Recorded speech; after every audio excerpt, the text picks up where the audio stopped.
So I'm here in the lobby of the Metropolitan Opera in the basement, and today I discovered this incredible wall of what was conceived to be the Metropolitan Opera Lincoln Center in its earlier days.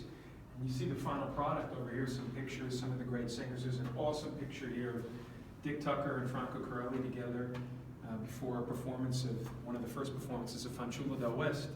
But if you look on the wall, there are just immense numbers of photos about what designers and architects thought the Met could be or would be, and just to think about the grandeur of the Met. Look at these pictures here, the original designs that kind of morphed into what we know as Lincoln Center today. Pretty incredible. Incredible stuff. Awesome. You have a design here that looks almost reminiscent of the Sydney Opera House. Very similar and pretty cool.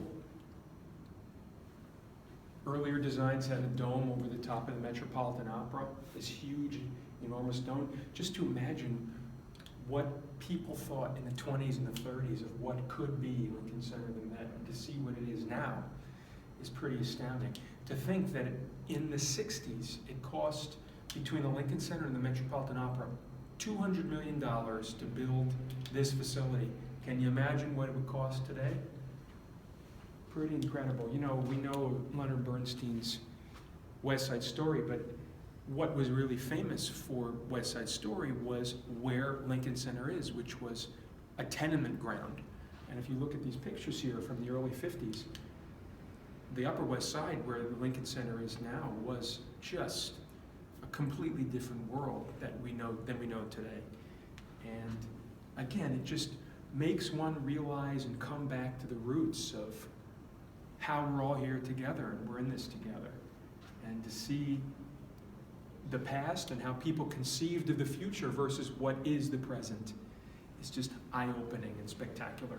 There are some earlier designs that I discovered on this wall earlier today that didn't necessarily have the Lincoln Center and the Metropolitan Opera at between 60th and 65th on the Upper West Side, some more south, more towards Midtown, between 48th and 51st.